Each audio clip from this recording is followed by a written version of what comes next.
We are what we eat, so the saying goes.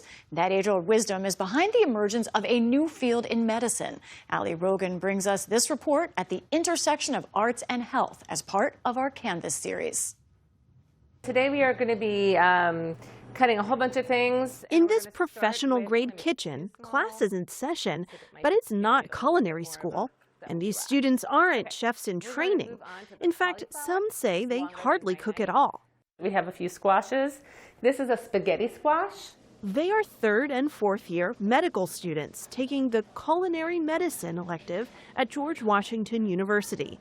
It's a growing field that combines the art of cooking and the science of medicine with the goal of improving patients' health through food. We take all of that information that we learn in the first 2 years, the preclinical years of medicine, biochemistry, physiology, metabolism, etc., and translate that into the conversation that you can have in the examination room with your patient about food. Dr. Timothy Harlan is the executive director of the culinary medicine program here. Come on, I'll show you. As a med student, he wrote about the link between food and health for cardiovascular patients. Later, while working at Tulane Medical School, he set up a teaching kitchen. For a while, we worked out of an ad hoc kitchen at Tulane, and we would go out to community centers, but then dean's offices and universities see how valuable it is. He says the value is in empowering doctors to talk to their patients about food. Only a small percentage of physicians say they feel comfortable doing that, even though diet-related illnesses like heart disease and diabetes are among the leading causes of death in the United States. Now the idea Dr. Harlan first started thinking about as a med student is taking off. Culinary medicine programs are spreading across the country.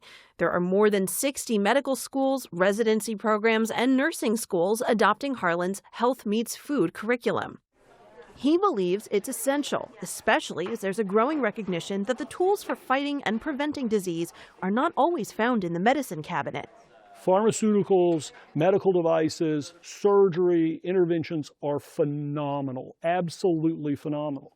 But there's been a concomitant rise in calorie-dense, nutrient-poor food that has led to food-related illness at a very high rate. Right now, food is also on the political front burner. Health and Human Services Secretary Robert F. Kennedy Jr. says he wants all medical schools to provide nutrition education.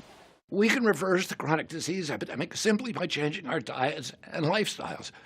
But to do that, we need nutrition to be a basic part of every doctor's training. All of this is very pertinent to diet and nutrition, right? Dr. Alicia Tucker is George Washington University's Director of Culinary Medicine Education. She believes this program can play a critical role in educating the next generation of doctors. These students have a lot of really important basic science to put in their brains, but we also know that historically nutrition has sort of fallen by the wayside in a lot of curriculum development. I think culinary medicine provides a really unique opportunity to not only increase that fundamental nutrition knowledge, but do it in a really practical, hands-on, and fun way. What are you making today? We're making a spaghetti squash pasta, and our friend Alex over here is making a healthy smoothie and banana rolls. Do you think everything you've learned in this class is going to help you in your medical career? Everyone eats food, so I think this can be a conversation held with every single patient that we see in the future. We're plating our hidden veggie burgers right now. Charles Cobbs is a fourth-year medical student training to be a surgeon. I think that this class has so much value. Fun with my friends, get to cook every day, get a free meal, but also just gaining skills of learning about what's going into my patients' bodies. That awareness alone can enhance a patient's experience, says Chief Instructor and Dietitian Jennifer Leon. So when patients come in and get their lab results at their primary care appointments and they don't know what to do next, it's not super helpful to hand a diet and say, here, do this. It's much better to relate to your patients and say, I understand how hard it might be to make whatever changes. This is how I learned it. We saw how they learned it, first through cooking and then through eating and talking. Can you take a look and see how much fiber was added to that cauliflower mac and cheese? Making connections between ingredients and preparation and health benefits that one day they might share with patients. This is culinary medicine on a plate. Everything here was prepared from scratch using simple, fresh ingredients, super nourishing, and everything tastes delicious. But it's also clear that for these students, this class isn't just a diversion.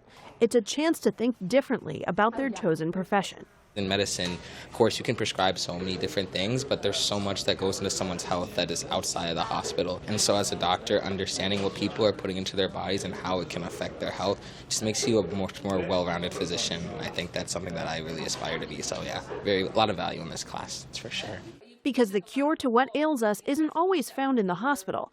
Sometimes it's right in the kitchen. For PBS News Weekend, I'm Allie Rogan.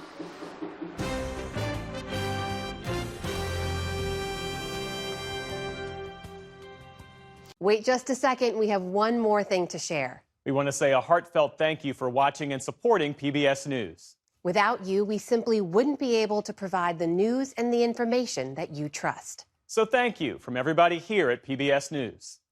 Support journalism you trust. Support PBS News. Donate now, or even better, start a monthly contribution today.